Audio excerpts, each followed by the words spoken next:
السلام عليكم البنات، ان شاء الله تكونوا بخير على خير. اليوم مع ام شيشي بعد غياب طويل. كان عندي معرض الله غالب. من اليوم جيتكم بكيك ديزاين.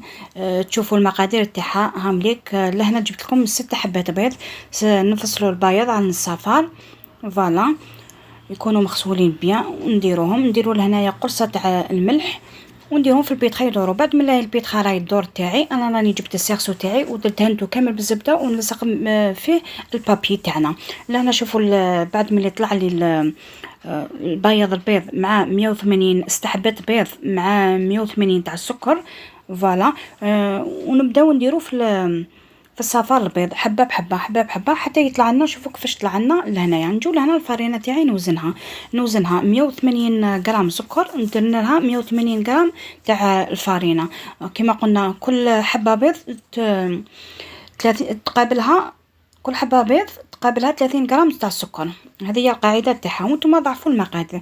لهنا درتها في السيرسو تاعها، وبهذاك الكيردون هذاك ولا عود الشواء هذاك نديروها في الوسط باش ما ديرناش هذيك لابول من الفوق، وندخلوها في الفوق. بعد ملي دخلناها في الفوق جيت لهنايا الكاناج تاعي اللي هو 250 تاع زبده، نزيدوا لها 250 تاع زبده، عفوا شوكولا، ونديرها فيها باماغي.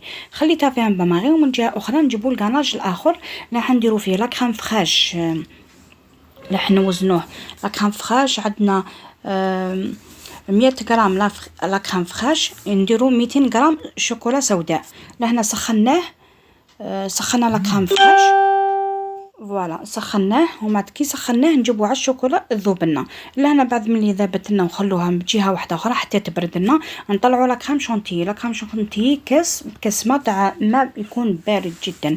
ولهنا انا راحت لي باش ندير كلش على جي غبره في غبره، راحت لي حتى كي طلعت لا كريم شونتيي باش راني ضفت الكاكاو وزوج مغارف تاع شوكولا تختيني.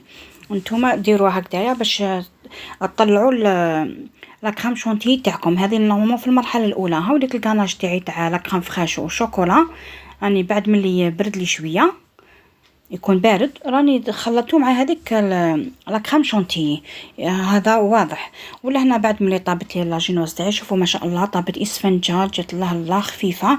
لهنا نبداو نعمروا فيها. انا لهنا راه هاوليك الكاناج تاعي راني نعمر فيها، ودرت لها في الوسط المكسرات. واش يكون عندكم مكسرات ديروا لها، انا راني ندير طبقه بطبقه. والاسفنجه هذوك راكم تشمخوها، وهذه هي الطبقه الاخيره. مع التالي راني نليسي فيها كامل، نغلفها بالكاناج الشوكولا اللي كنت استعملته، اللي هو 200 غرام شوكولا سوداء، انا درت امباسادور مع لا كريم فخاش، فوالا. هذه هي. ولهنايا كي بعد ما بردت لي وخليتها في الثلاجه فوالا، قلت لكم الثلاجه. جبت لهنايا هاي اللي بردت لي، جبت زبده ولا سمن ولا زبده التوريق، نتوما ليسوها كامل هكذا باش تشد لنا عجينه السكر تاعي. عجينه السكر شتو كيفاش درتها رخاميه. انا اخترتها رخاميه باسكو علاش؟ كانت عندي شويه من الاسود وشويه من الابيض، قلت لي مالا مخلطات تجيني رخاميه.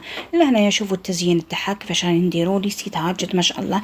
التزيين كل وحده والتزيين تاعها كما حبيت. انا اخترت الورود هذو درتهم زينتهم، كانوا عندي الورود في الجاردن تاعي نحيتهم لقيتهم سهلين جبتهم خدمت بهم. شوفوا جاتني ما شاء الله، جات حاجه مليحه. انا لهنايا شوفوا كملتها بعد ملي بردت لي بيان. حنقسم لكم منها. شوفوا الشكل تاعها الداخل، جات مفينيه، جات ما شاء الله خفيفه تذوب في الفم. ان شاء الله تكون نالت اعجابكم، وان شاء الله تطبقوها. وقولوا لي في لي كومونتير اسكو عجبتكم ولا لا. نقول لكم بقاو على خير في المره القادمه مع ام شيشي. باي باي.